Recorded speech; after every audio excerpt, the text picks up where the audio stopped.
pamilya ang kanyang napasaya, maging mga kaibigan niya ay sinusuportahan siya. Your help and support, a gift to all, a reflection of God's love standing tall. Tell me how the garden grows, Tita Meriton. Warm hands guide the soil where the hope is sown. Magandang hapon po. Pasensya na sa mga nag-live kanina. Hindi po ako kasi kasabi na loading, hindi na ako makapagawa kasi meron na akong kliyente. So ngayon po, sa oras na to, ako po ay gusto kong i-share sa lahat ang tula na binigay sa akin ng isang teacher na taga Nagcarlan, Laguna. Ang school is ang Bangka Elementary School. At shout out sa mga estudyante niya, mga pupils niya, galingan yung sumayaw, okay? So anyway, i-share ko po sa inyo ang kanyang dalawang poem ang binigay niya sa akin, pero i-share ko po sa inyo ang binigay niya sa akin. Sabi niya, salamat sa Tita Bayan. Tita Bayan daw ako. Ang pagmamahal ng tita ng bayan ay hindi matatawaran. Maraming subscriber ang kanyang inambunan. Nagbigay ng paraffol sa kanyang kababayan pang Noche Buena sa darating na Kapaskuhan. Maraming basher sa kanya ay pumupuna. Hindi nila alam puso niya tunay na dakila. Kaya dedma lang sa mga naninira, hayaang sila ma-stress sa kanilang paninita. Maraming pamilya ang kanyang napasaya, maging mga kaibigan niya ay sinusuportahan siya. Ganun talaga paghangarin ay mabuti, kahit na anong mangyari, hindi ka maggagapi. Walang hanggang pasasalamat sa tita ng bayan, tunay na ikaw ay walang katulad. Pagtulong sa kapwa ang prioridad. Dahil malapit sa Diyos, kaya gawain ay tunay at may sinseridad. Sa mga bata ay tunay na malapit siya. Nagbibigay ligaya sa mga kaarawan nila. May pa-birthday cake and ice cream pa siya. Kaya ligaya ng mga paslit mababakas sa mukha nila. Kinikita sa YouTube, ipinamamahagi niya. Ang nais niya lahat ay mapasaya. Lahat binibigay niya kahit konti na lang ang sa kanya ay matira. Ang mahalaga sa kanya ay nakatulong siya. Salamat sa tita ng bayan. Mga tulad mo ang mga tulad mo ang dapat tularan. Gawin waran ng mga lingkod bayan, nagbibigay ng walang kabayaran. Thank you so much, Tita, blessing ka po lahat sa amin. Oy, alam mo,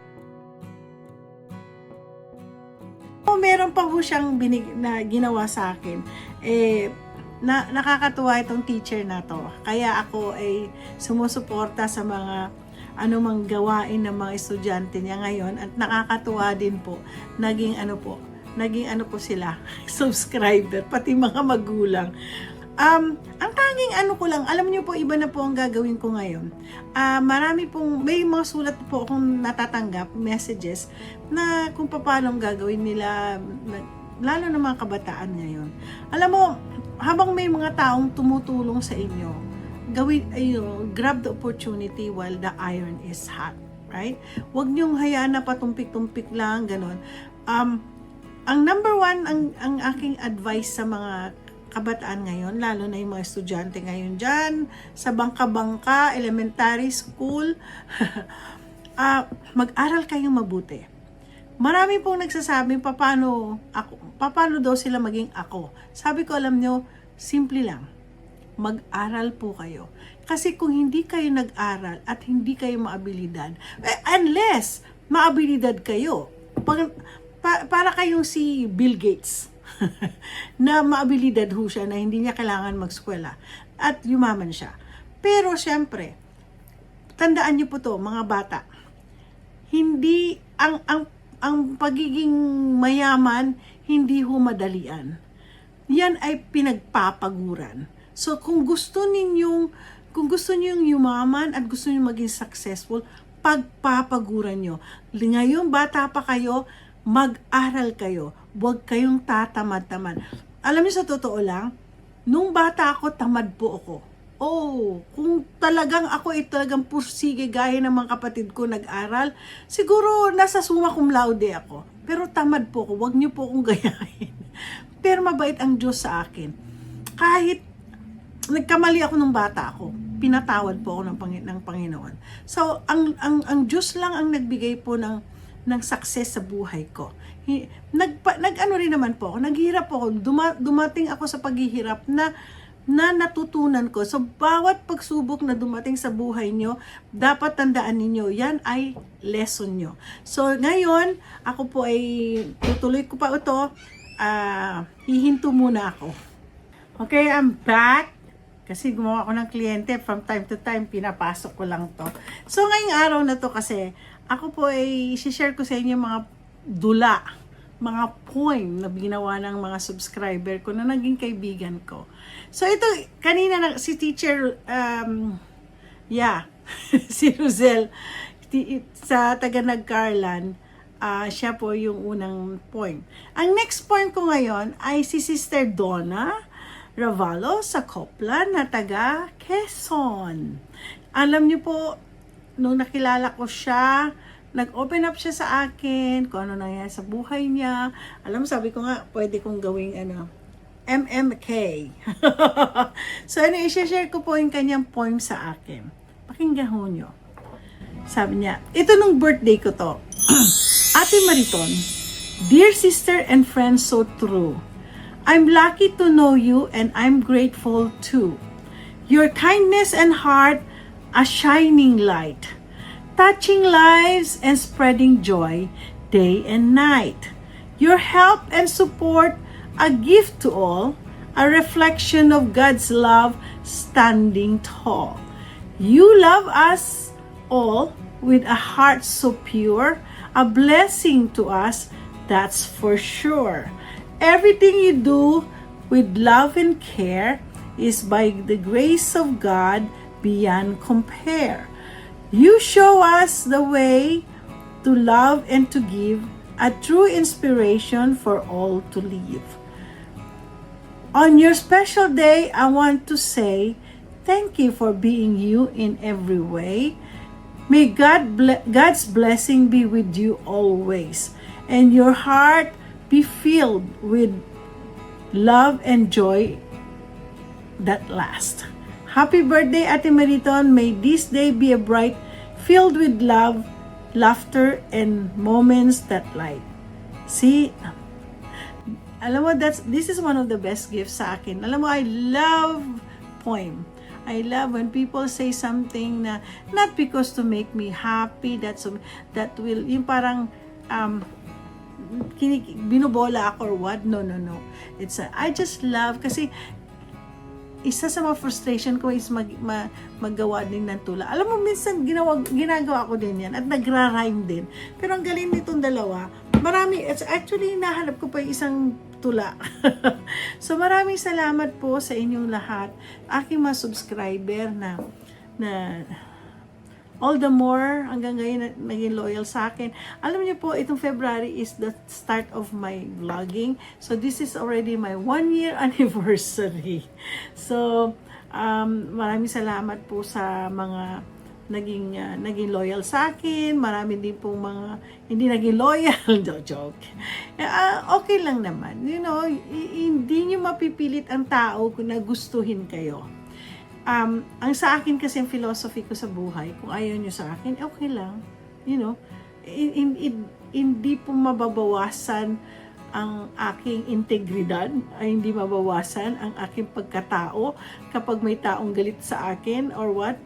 Minsan lang nagtataka ka nga lang. Nagtataka ka bakit ka ginaganon, ba't ka ay naayaw. Parang sabi mo kung ako ba'y boring o ako'y nakakasakit or what, hindi ko alam. Ang Lord lang nakakalaman. Tangi ko kasing alam lang ang Panginoon. And I just put everything into the hands of God. Ang buhay ko ay nakasentro lamang sa Panginoon. Hindi po ako nagpapakabalat. Kayo, did I say it right? Balat kayo? Or I'm not. Hindi ko po basta ang mga taong nakakakilala sa akin, pati mga kliyente ko. One time may mga bagong client na darating sa akin, pagkakita lang sa akin, oh, I like you already. Parang ganun. Nakakatuwa kasi alam mo sa totoo lang, hindi po, maingay man ako minsan, kaya lang minsan tahimik lang po ako. Minsan makikita masungit ako, sinasabi ko sa totoo, ang totoong pagkakatao. Pag galit ako. Pag hindi ako galit, okay na, mag-friends pa rin tayo. Hindi po ako plastic, hindi po ako, nagpapanggap. You know, what you see in me right now is me. Kilala po ako ng mga kaibigan ko. I have lots of friends, but there's also, tandaan nyo yan, pag marami kang kaibigan, marami rin kayong detractors. They don't even like you at all. But ang gawin nyo lang, just keep quiet. Yeah. Live life. Just be happy. Just be happy. If they don't like you, okay. It's fine. Just be quiet. You know, kasi ang buhay mo ay buhay mo. Huwag mo nang pakialam yung buhay ng iba.